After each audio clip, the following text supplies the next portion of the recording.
otherwise known as the AFTW. My name is Jim Pittman. I'm one of the volunteer members.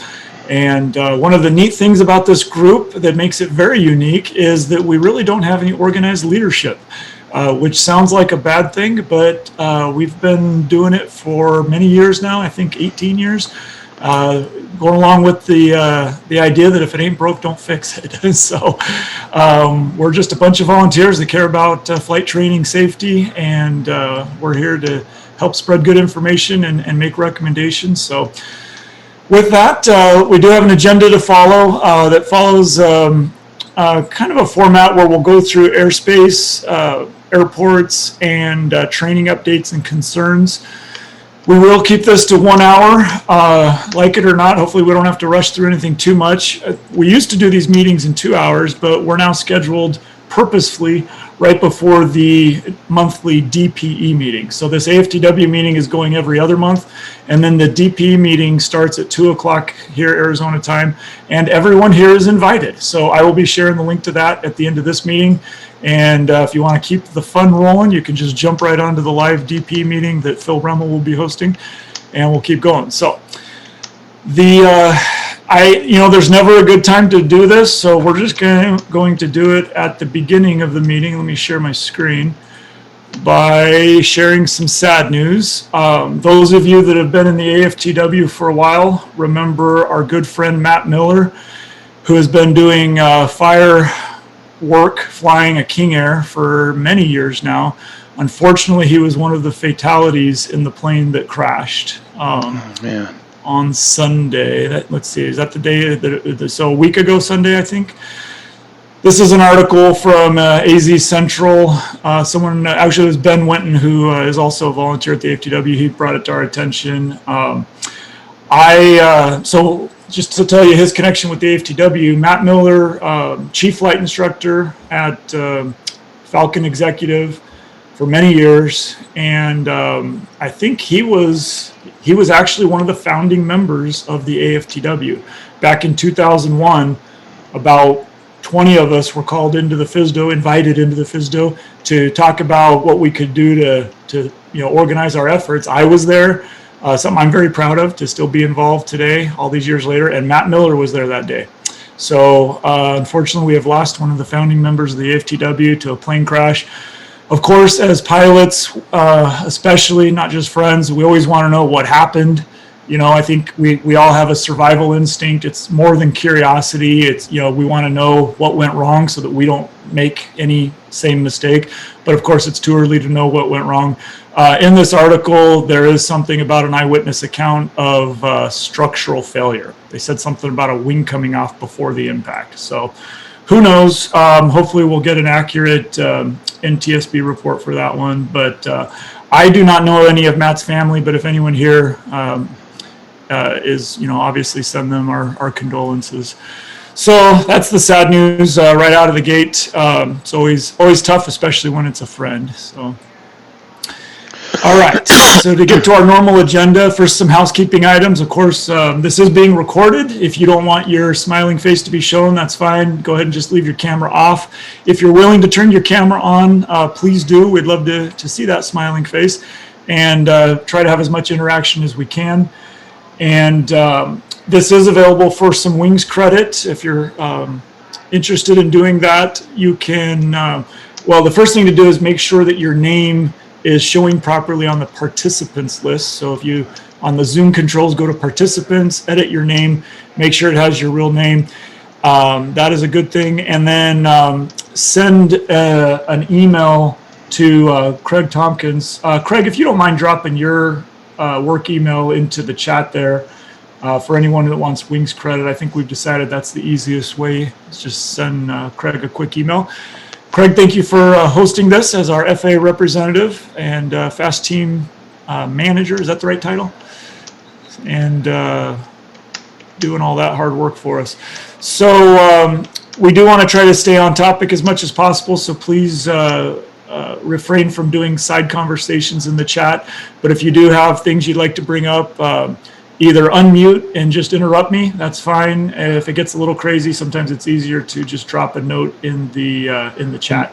And Craig, if you could, I'm not going to be able to watch the chat. I'm mostly looking at my notes for what we're talking about. So if you don't mind keeping an eye on that and just yell at me if there's anything we need to go over. So, all right. Looking good so far? Let me go ahead and pull up the website. You guys don't want to just look at my pretty picture. All right, so AFTW.org is the main hub of our communication, or at least the things that we're getting out to the world. We also have our Facebook group. If you have not joined that, it is a private group, and you should be able to find it by just searching AFTW. Maybe it's because I'm a member. If you need to type in Arizona Flight Training Workgroup all typed out, that'll work. You can request to join. We do have 3 or 4 questions that you need to answer to get approved into the group. So we know Facebook is not for everyone, but this is a great way to communicate with the group. Almost 300 members there now. So make sure you're plugged in on that kind of stuff. All right, starting with airspace, Stanfield stack procedures. So if we go over here to practice areas, that's the main link on the menu there goes to the Stanfield page. This was actually the main topic of discussion back in 2001 when we were invited to start this group. It was what in the world are we going to do about Stanfield? And here we are all these years later. And it seems to be going pretty well. I was just there a couple hours ago. Everyone was following the recommended procedures, and it was looking good. If you haven't been on here in a little while, Revision 6 has been out for quite a while.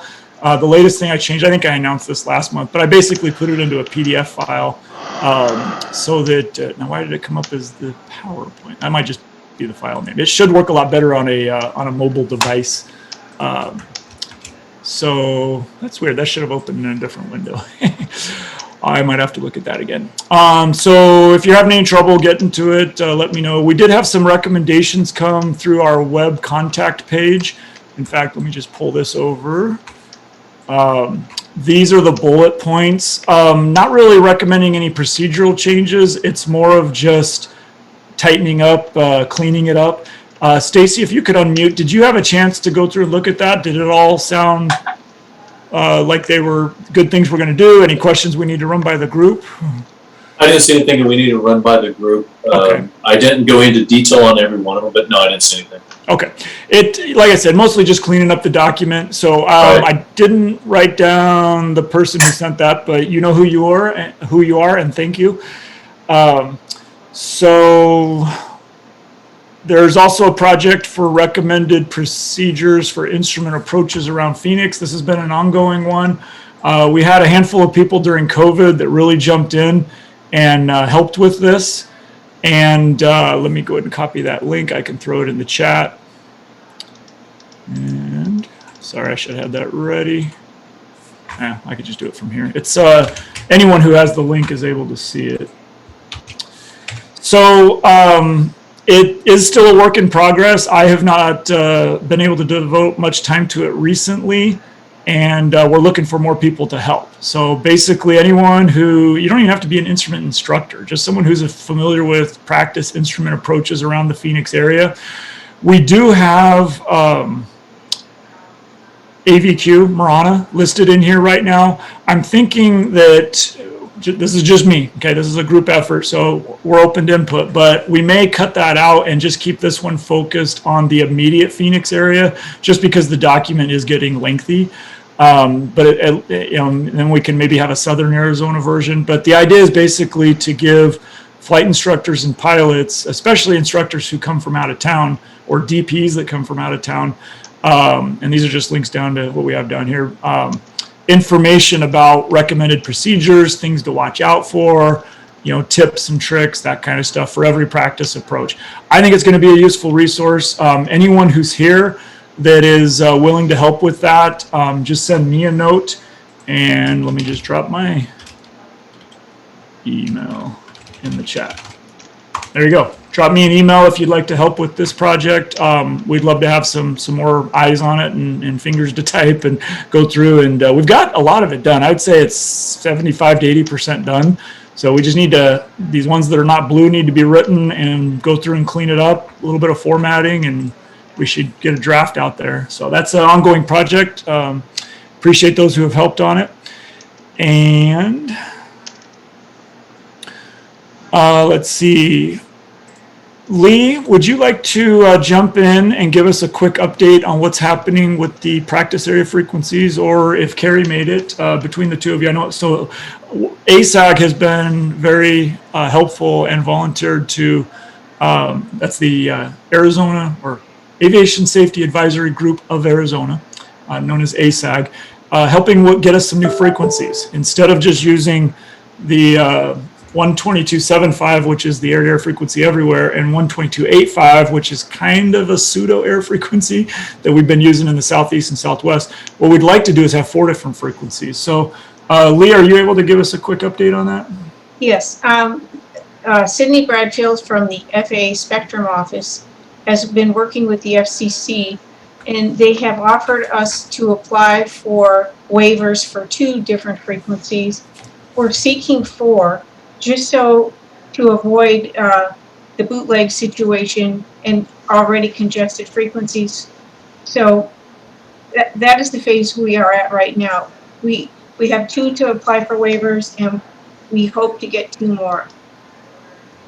Very good. Carrie, anything you wanted to add?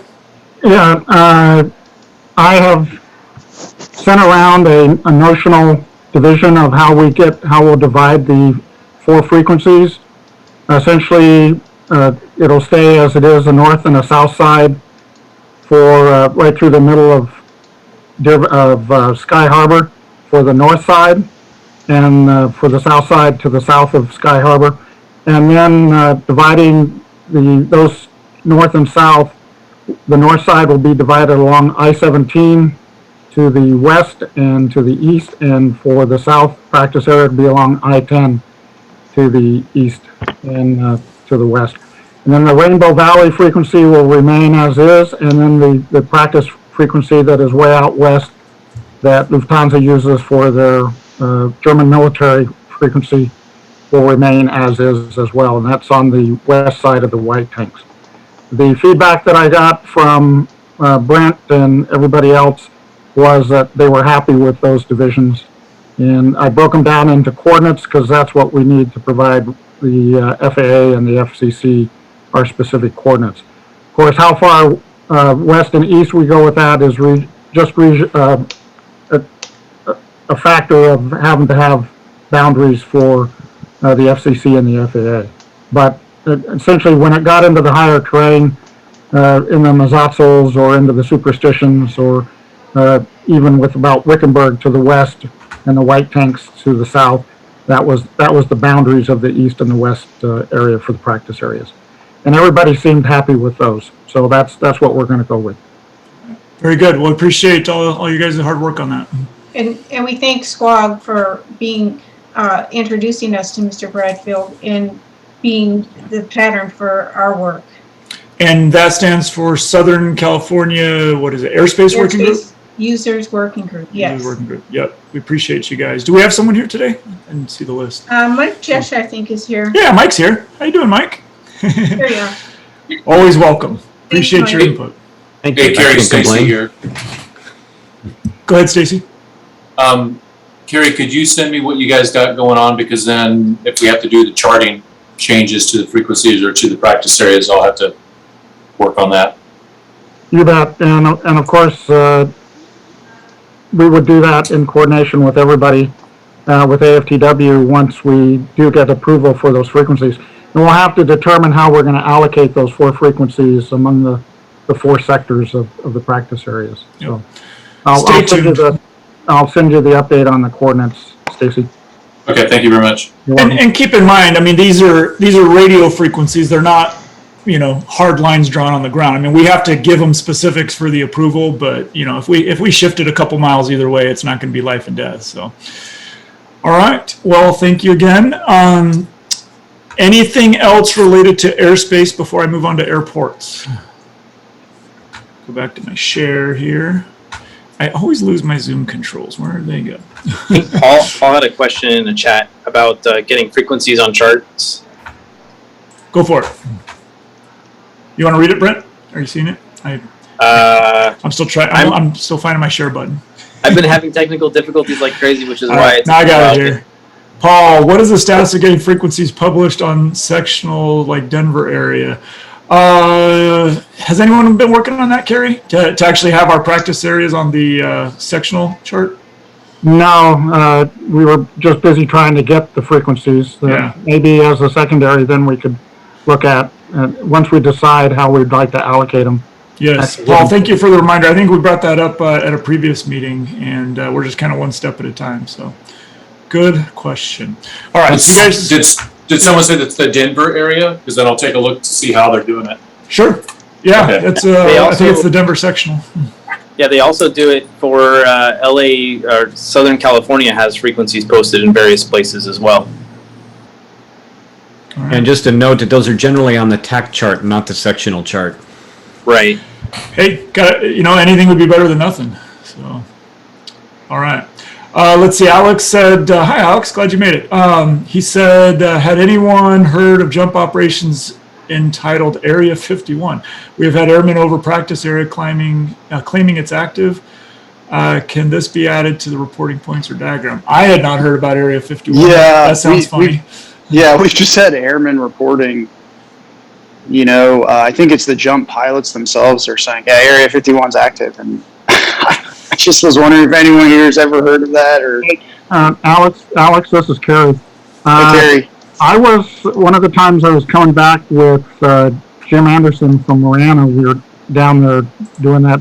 I heard the Area 51 reference, and I queried Albuquerque Center about that, and they said it was actually just off to the east of Eloy's primary drop zone over the Okay. So Yeah, that's okay, the official. That's the wavered name that's approved is Area 51 apparently. Albuquerque didn't give me that information. Interesting. They told me where it was. Well, if it is, we should be able to look it up. I think that's a local name given by Eloy to reference that parachute drop zone amongst their pilots, I believe. But it is on a chart. It's not published on a chart, but if you look at the chart, it's about like 5 miles east of Eloy, and it's kind of right just south of Picacho Reservoir, or basically Yeah. over Picacho Reservoir area. Yeah, if they're referencing the Eloy one, that's no problem. I can bring that back to our guys. I was just curious. I've never heard that before. I've never heard that before. Well, if So they're going to thank you. keep using it, Stacy, do you think that's worth adding to the overlay? Absolutely. Now, where is it supposed to be? Between Picacho and Eloy Airport? It's basically around Picacho Reservoir. Okay. Hang on, let me. I tell you what. What is that? I'll put I'll make an action item on myself. I'll get in touch with Eloy's jump operations, and I'll ask them specific coordinates and outlines of that for you. Is that cool? Yeah, that's fine. Coordinates Okay. and a picture would be best for me so I could put it in. Yeah. Okay, I'll get that for you. Thank All you right. all so much for your work. I appreciate it.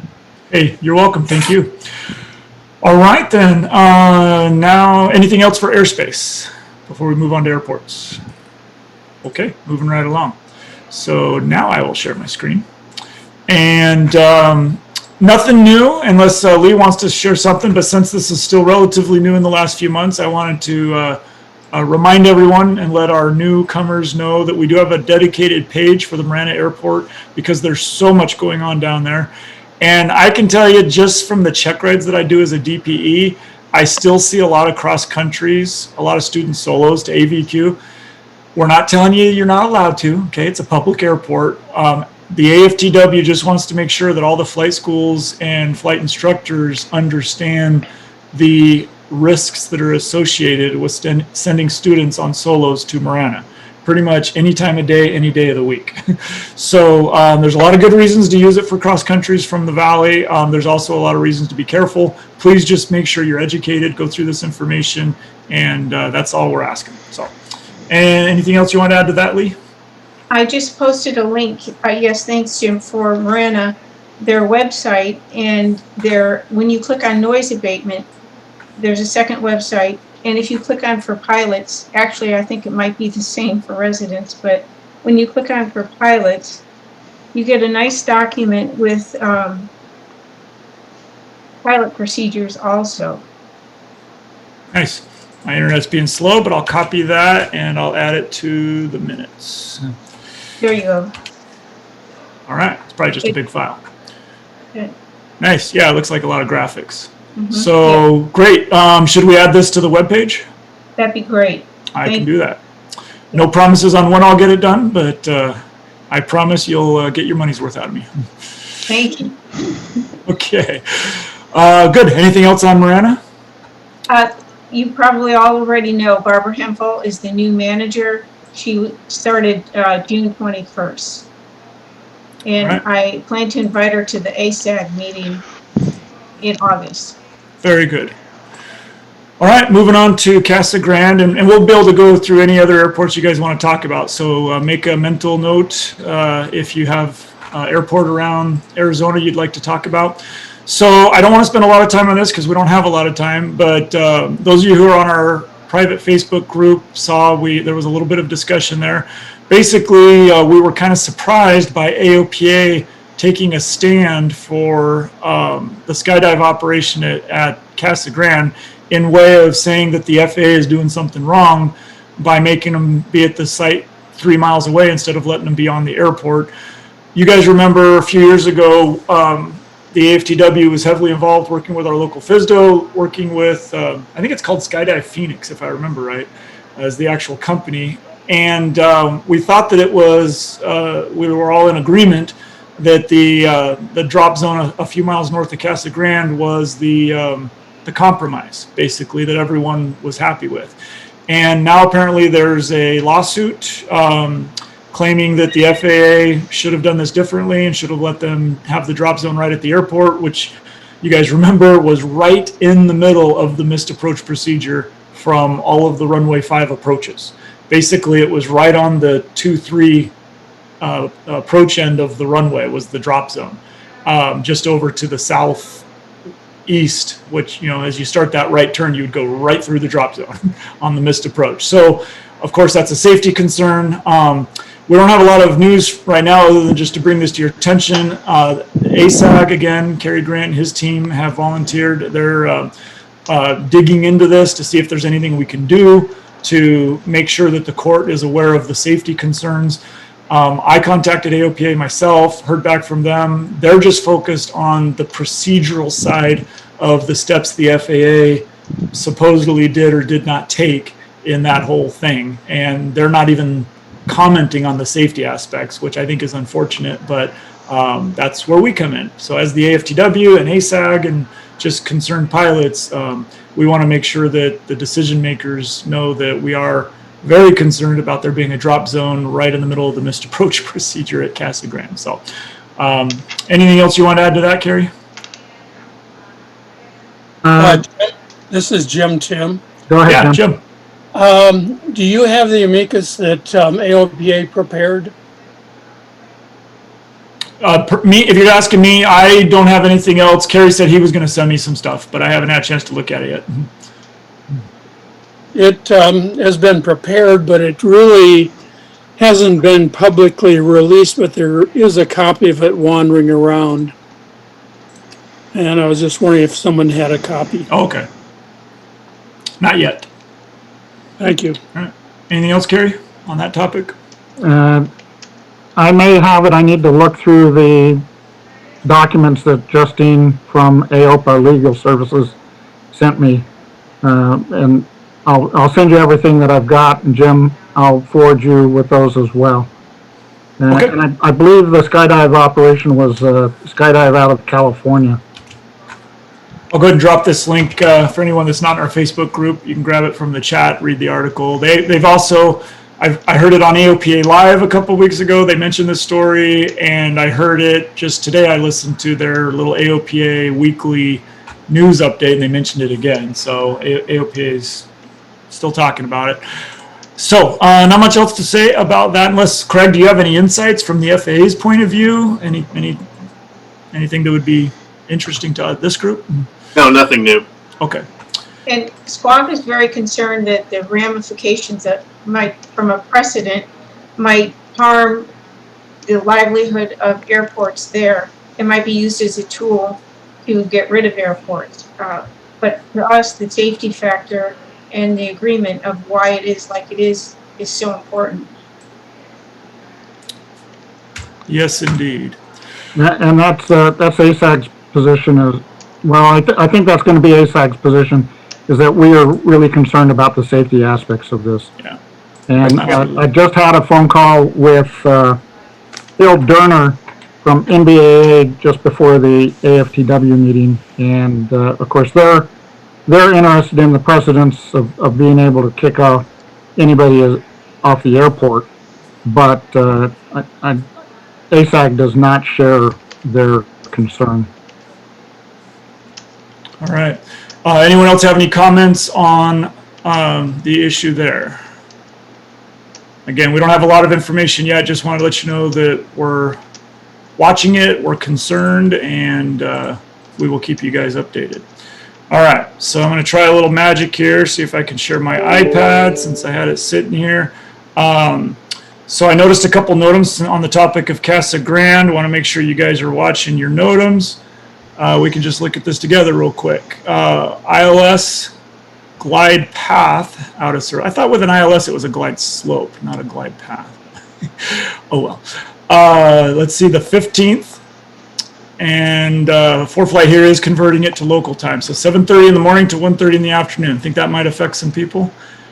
Be aware. And then, what is that? Just the actual ILS is out in the same time period, same day. That's weird. When I looked at this earlier, I could have sworn one of them said the 14th and the other one said the 15th. So watch for changes. So just a heads up there. And I think that's it for Casa Grande, though I was kind of curious. Well, going along with Scottsdale, which is the next one on my list, everyone should know the runway's closed. And I do think it's important that as we communicate this to other flight instructors and pilots, it's not that the airport is closed. There's a difference. Okay, Scottsdale Airport is very much open. Helicopters are still coming and going. The runway is closed. And one of the reasons that's important is you can still bus Delta airspace, okay? If the airport was closed, Delta would not be active. So let's make sure everyone understands the runway is closed at Scottsdale, the airport is open. And I wanted to just kind of ask this group what we think about practice approaches. If you guys have any comments on it into Scottsdale while the runway's closed, I'll kick it off by sharing my quick thoughts. I asked Phoenix Approach when I was out there today, and his answer was as expected. There's nothing prohibiting practice approaches to Scottsdale, but it depends on the controller you get. Well, that's not much different than it's always been. You know, we've all had the times we ask for the VOR alpha and they say unable. All right, request frequency change. Get below the Bravo. I know how to vector somebody. So that is still allowed. One DP I talked to said, you know, he just, one time he asked for the practice approach and got it. Another time he just called the tower and asked for a transition. And they basically said transition approved, any altitude, any direction. How's that for Scottsdale, right? So obviously it's quiet over there. But you know, the approach is available. The sorry, my computer keeps making noise. I should have disabled that. Something I want to bring up at the DPE meeting, but I'll go ahead and test the waters here, see if anyone, and you guys have some input that you want me to share at the DPE meeting. And that is just as instructors preparing applicants for the check ride, we want to use realistic scenarios, and the DP on the check ride is supposed to use realistic scenarios. So the obvious question is, why in the world, if this is a check ride flight, why are we flying an approach to a closed runway? That doesn't make a lot of sense for a real life scenario. Usually, I would argue, and I will argue with the DP group if necessary, that there still could be scenarios. You know, you could make a scenario that there's been some avionics work done and the shop wants you to take the plane out and do 3 approaches. Okay, we know for this one into Scottsdale, the runway is closed, but we're still going to do a full VOR to a missed. There's nowhere that I know of in FAA guidance or in the ACS or anywhere that says going missed or landing is required to be a surprise. Now, in most scenarios in real life, it can be a surprise, and usually the applicant doesn't know until they get to minimums whether they're going to be out of the clouds or not, but that is not specifically a requirement that I know of. So I think it could be done legitimately. I would just like to throw out there as a caution, let's, both as instructors and any DPs that are watching this, let's make sure we're using realistic scenarios. And one DP I talked to said, and keep in mind, there's a lot of things, especially on the instrument practical test in the Phoenix area, there's a lot of pretending that we have to do. You guys all know that. So what if it's pretend that the runway is open? Well, obviously we're not going to land on it, but the scenario could be that you go visual and you enter left downwind for 2-1, and surprise, surprise, now you're back in the clouds. And now we've got a really good check ride scenario of what do you do when you're already circling and you go back IMC, and see if they do that properly. You know, there's a procedure for that. That's something instructors should be training for. So just those are my thoughts on it. Anyone else want to chime in? Go for it. If you disagree with me, that's okay too. Let me just chime in. One scenario I get this a lot is doing a practice PAR approach at some of our local military airports. They say you may not land, but they need the training for their purposes, for their currency requirement as well. They don't like it when civilians land their little airplanes at airports. For some reason, it invokes a lot of paperwork. It's kind of a pain. I can imagine. Yeah. So I'm sure that, DPs that may do that on a check ride, they kind of have the same thing to do to come up with a scenario. So, any other comments, questions? You guys think is my logic sound? I mean, this is just me talking. Jim, I think your logic's very sound. I've got two things on that. If you ask for an approach and you're denied, please send me the date and time so that we can forward that off to P50 supervisors. If I don't get the denial of approaches, then I have to tell them that we're not having a problem getting all the approaches that we want. And the second thing that Tyler Howard has reemphasized, with Scottsdale being closed, Tyler Howard is the Deer Valley Tower Chief, and all that jet traffic that was going into Scottsdale is now going into Deer Valley. So if you're out there doing the GPS RNAV runway 25 into Deer Valley without talking to P50 or the Deer Valley Tower, it's very possible you could have a corporate jet coming up on your tail very rapidly. So Tyler has asked that if you're doing that out there on your own in VMC, talk to somebody and let them know what you're doing so that if they do have a traffic conflict coming up, that they can resolve the situation quickly. If you're off on the practice frequency or somewhere else, the only way you might know about it is if you're looking at your ADSB. And then, of course, if the business jet gets an RA out of that, that's a mandatory operational report for the controllers. So be friendly for everybody out there and just be talking to people as well. Indeed. Thank you. And going back to my comment earlier about this being related to Casa Grande, I was curious, has anyone noticed an increase in the VOR approaches at Casa Grande the last week? I was actually out of town for about 4 days, so I'm just back today flying. Has it been business as usual, or like I said, just kind of curious? And I can tell you, go ahead, comment. Sorry, yeah, I wasn't sure if you were going to change the subject or not. Lisa here, I was a little bit late today, so sorry. I was going to comment on your scenario about doing an approach without a landing. Please. Okay, Go for yeah, it. this was probably back in 2002. Over here at Lufthansa, I was flying the ILS into Mobile with a student, of course, and there was a pretty bad dust storm that was flying over the airport, going from west to east. And we, of course, didn't fly through the dust storm, but we had like a 30-degree WCA on the way in. And the dust storm was already gone, but we knew we couldn't land with that WCA. So there was another pilot out there that heard us on the radio because they abandoned the approach, and we took it down to minimums but went around. So this other colleague of mine decided to tell our safety pilot. And so what the safety pilot told me is that he felt it was dangerous to fly an approach that low without knowing that you could land. So Sure. there's, that would be the argument that you could throw out there. But what if something were to happen during the go around? Yeah, and I'm sure the tower does not want us doing low approaches over construction workers. So, okay. Yeah, to be clear, we are not recommending really anything below published minimums. And again, Okay. coordinate with the tower.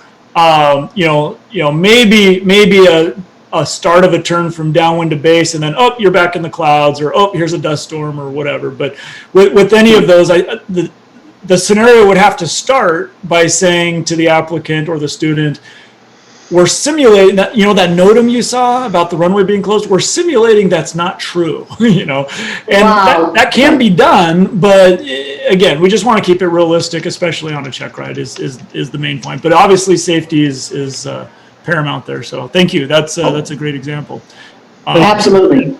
Hey, Jim, for real, you can say go around vehicles on the runway. Yeah. Oh yeah. There's all kinds of reasons to abort an approach, for sure. All right. So I can tell you, usually I'm operating out of Deer Valley, and as expected, we've got a lot more traffic there.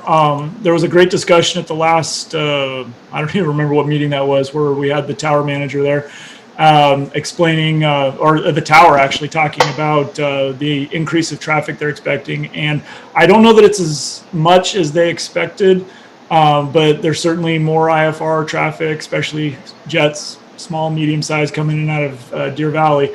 So it is going to be we're expecting a month and a half that the runway is going to be closed at Scottsdale. Hopefully they stay on schedule, but just be careful out there, like Carrie was saying.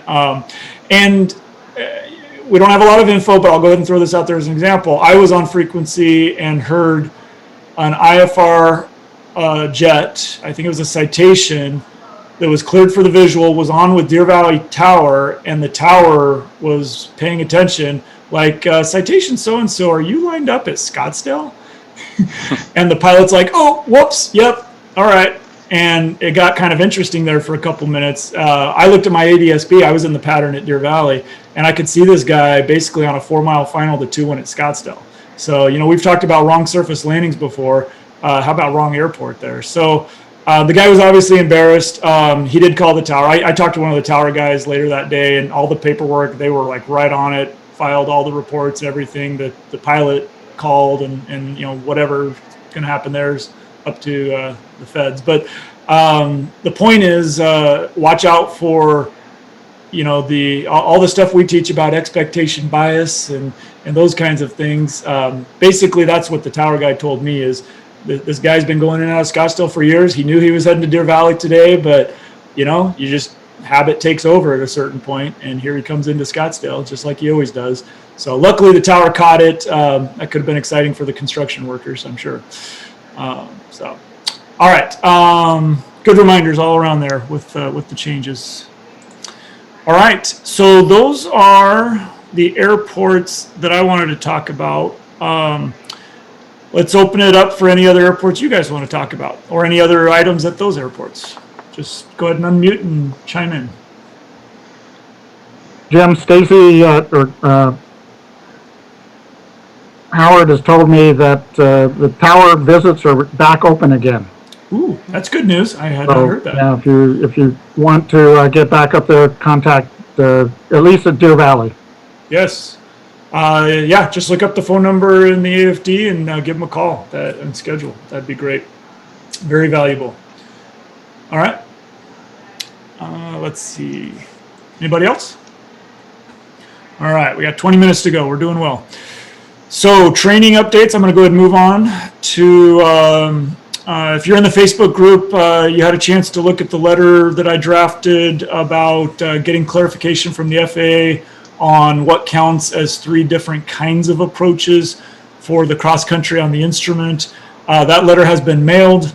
Obviously, I'll keep you posted. We don't expect anything to happen real fast, but the goal, what we're hoping for, is to get a new official legal interpretation to clarify what is said in the 2008 Glasser letter, which is frankly just not correct. What they talk about in that letter, and I don't know if it's because the regs changed or it was wrong from the beginning, but we need a new letter, and we'll keep you posted on that.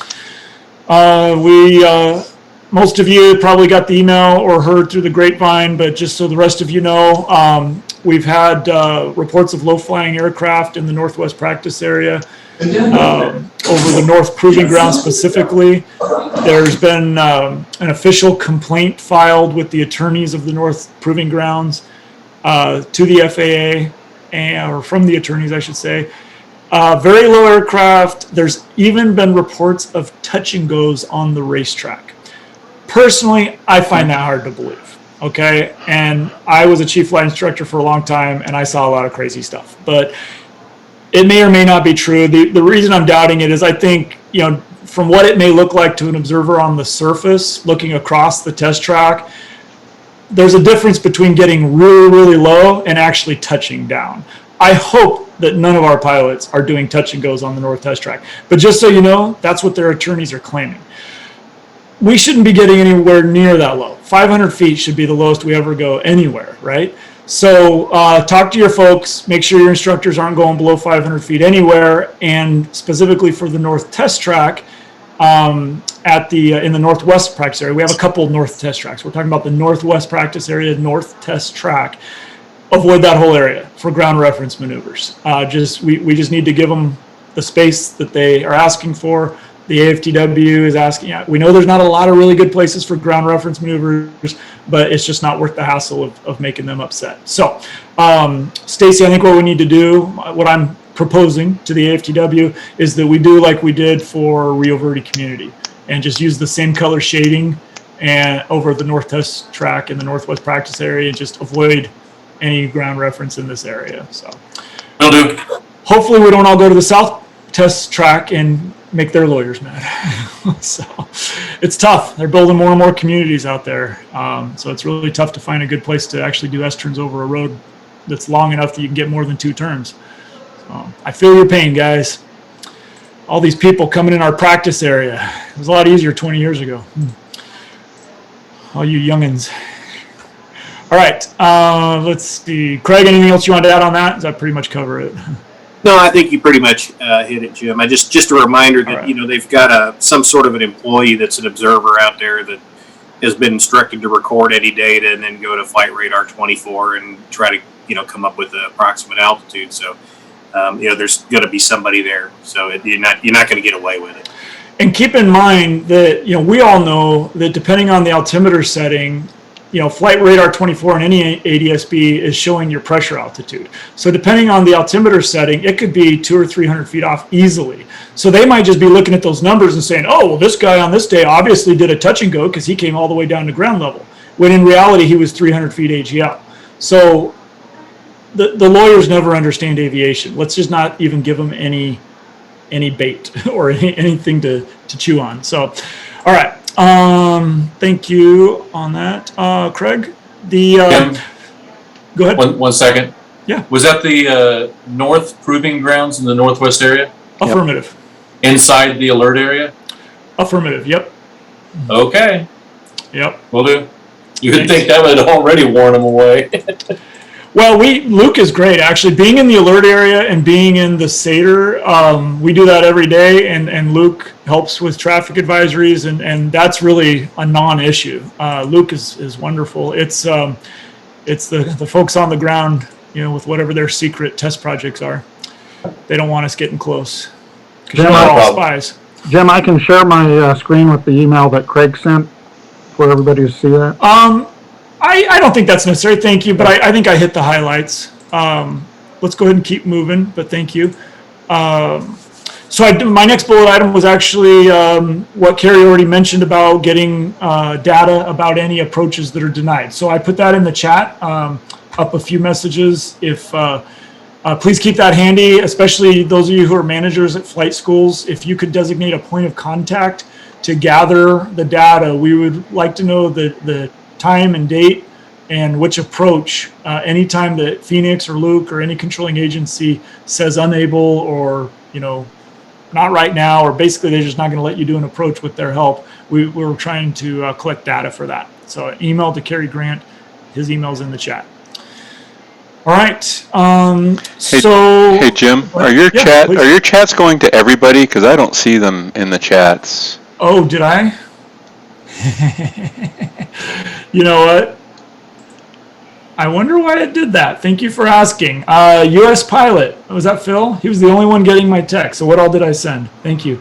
Yep. Here I am saying I'm sending you stuff. And let me redo those. I'm telling you, man, you got to keep an eye on me. All right. So here comes there's the link to, I think that's the practice approach document. And then for anyone that wants to help with that project, here's my email address. And then what else did I share?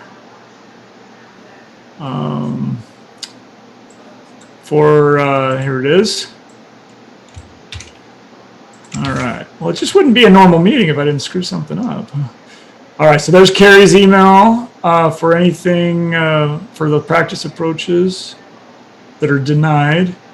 And I think I got it all. Oh, Carrie already put his email. Thank you. All right. Thank you for that, Brian. Keep an eye on me. Oh, one more region. Oh, no, that was the one that Lee shared. I think I'm caught up. All right. So that's it for the training updates and concerns that I had listed. Anything else related to that, to training updates or concerns, general stuff? I specifically wanted to come today to mention something. Please, go ahead. This is Lisa again. Yeah. As you know, we sold mobile, and the mobile CTAF and Rainbow Valley frequency are on the same license. And we're trying to, close off, we're trying to shut down the 13047. We're trying to shut down the CTAF, but since they're on the same license, and then we also have another license that includes our ops frequency and the 13062 that's used over near the Palo Verde power plant in those practice areas of ours. Okay, long story short, we may have to temporarily discontinue some frequencies until we get them all into one license and decide which ones we want to keep. We want to keep our ops frequency and the Rainbow Valley frequency. So we don't know if it's going to shut the system down, the ground transmitter, or what. So I just wanted to throw it out there, and I could keep you updated as necessary if something happens to the Rainbow frequency. Well, it's good we have the ASAG working on this new frequency project. How timely, right? Right. I'm pretty sure the only one we're using as far as the AFTW publishing is the Rainbow Valley. Is that correct, Okay. Stacy? He might have had to step away. So No, yeah, I see him Lisa, there. we will stay tuned, and if we don't hear from you, we'll just keep using the Rainbow Valley frequency. But let us know. Paul, are you still here? Did that come up when you were talking to those new owners about mobile? Did the frequency come up in the discussion with them? Hi. The only discussion was that they're shutting down the ILS. They have no need to maintain that. And Rainbow Valley practice area frequency, Josh didn't say that they would do anything one way or another with it, which from my understanding from Lisa is that it belongs to Lufthansa anyway. Maybe she can clarify who actually owns that frequency. We do. We do. Okay. Yeah. Yeah. So he wouldn't have anything to do with that Okay. because they don't own it.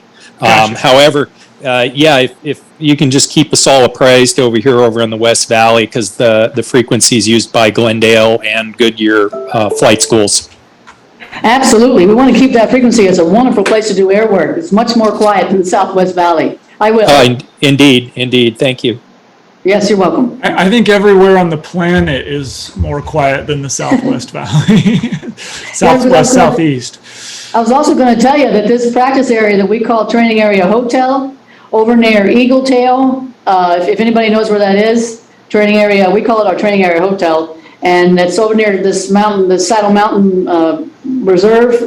Anyway, it's a wonderful place to do ground reference if anybody wants to come that far west. But it's probably about 20 miles west of the Buckeye VOR, so I don't know how many people come out that far, but a wonderful place for ground reference. Very good. We might have to go that far. Yeah. All right.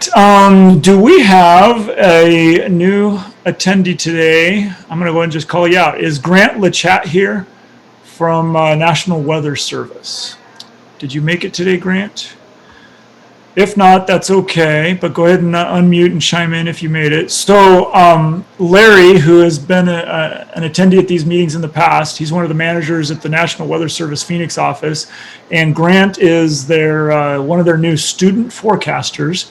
And they asked if it was okay if he attended today, and of course I told him, please do. And Larry was working on a presentation to share with all of us. I haven't received it yet, or it might just be a presentation that he gave to a different group, and he's going to get permission. But basically the summer forecast, the weather forecast from their point of view of what to expect here in the Phoenix area.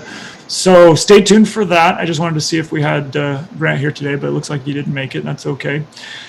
And I went ahead and posted in the chat in 8 minutes, 2 p.m. Phoenix time is our DP meeting. There's the Zoom link and passcode. Everyone here is welcome to jump on. For anyone who's watching this recording, you should be able to just go to YouTube and type in, what is it, DPE, that one is AZDPEAG, so Arizona Designated Pilot Examiner Group into YouTube. And we actually have their own YouTube channel set up now. So after today, when I get that new video posted, if you're watching this in the future, it should be there for you. And that's the end of my list. Other than next meeting is set, so we're still doing every other month, second Tuesday, 1 p.m. So my calendar says Tuesday, September 14th at 1 p.m. Let me go ahead and double check that on my calendar. This is July, so second Tuesday looks like the 14th of September. Plan on the same Zoom format. We will communicate it through the usual channels, which is the Facebook group. Keep an eye on that. And if you're not receiving the spams emails from fasafety.gov, recommend that you go there, sign up to get regular notifications for local events, and it should automatically come to your email usually about a week before. I think Craig sends that out about that time. So, all right. Good job, guys. We made it with 7 minutes to go. What else would you like to talk about related to flight training safety in Arizona? Anybody? Hey, Jim, I wonder if I might ask a question to the group here. I recently saw some statistics in Southern California here that about 3/4 of the pilot practical tests that have been given were given by DPEs from out of the area. And I'm just wondering, does that statistic hold true in Arizona as well? No, Craig, if you have any numbers, I'd love for you to jump in. But I can tell you just from my friends that go to California to do check rides, I don't know what the deal is, because I hear about FSDOs out there that only have 2 or 3 active DPEs in the whole FSDO. That's certainly crazy. true. It's an issue I've heard of for years, but it's gotten worse since a couple years ago when the FAA allowed DPEs to do check rides out of their district. And now I've got several people I know, I'm not on the list, but several people I know have had their application in to be a DPE for literally decades in some cases. And they're not being approved as DPEs, and yet we're bringing in all these DPEs from around the country. I can tell you one of the concerns with some of my friends, and I don't really include myself because I'm not chomping at the bit to do multi-engine check rides, but we're a little bit concerned because what happened with COVID. So I was part of the group of about a dozen new DPs over 2 years ago, May of 19. They came on board. We all got up to speed with private instrument commercial single engine. And well, almost all of us. There's actually one of my friends that's only allowed to do private pilot because of his work schedule at the time. He didn't even get checked out for instrument commercial. And then COVID hits, and the FAA is not allowed to do any more ride-alongs. So all of us basically are stuck where we're at with what we're approved for, which is great. I mean, we're happy that we're DPs and we're grateful. The challenge is that we see flight schools bringing people in from out of town to do CFI and multi-engine check rides, and to justify the cost, they're giving them the private instrument and commercial while they're here. So, you know, some of us are sitting around twiddling our thumbs wishing we had more check rides to do and watching out of town people come into Arizona. But it's nowhere near the numbers you're talking about. Craig, do you have any actual statistics? Do you know what percentage is being done from out of district? No, not offhand. The last time I ran the numbers, I want to say it was about a quarter. Oh, that's higher than I would have guessed. Yeah, and then then add to that the fact that, I think from the FAA's point of view, they're wanting to see a need. Well, we're sort of falsely not seeing that need, at least if you call it need from the point of view of having local people doing the tests. Yeah. Because the out of towners, they fill the gap almost seamlessly. So, the FAA kind of doesn't see where there's a problem, if that's a good way to put it. Yeah. So is there an avenue to use to raise the issue or illustrate circumstances where this is happening and that the FAA just doesn't know about? Well, I would say if you can put some data together and get it to your FSDO that shows that there's a need. I mean, anything that shows that there's a need is going to get their attention, hopefully. Well, and specifically, I would say reach out to that that National Designated Pilot Examiner Working Group. They recently filed their report from their last couple of years of work. We're probably going to be talking about that at the DP meeting today, which we got to go here in a couple minutes. But basically there's a nationwide group of volunteers that, I don't know, a couple dozen or so, that have been looking at everything related to DP. So if you have some data for your specific area, it would be good to make sure that they're aware of, applicants waiting a long time for check rides and that kind of thing. I mean, ever since COVID, I can say, I haven't heard of anyone in Arizona having to wait more than a week for a check ride. And we went back 5 years ago. It was crazy. Months in SoCal. Yeah.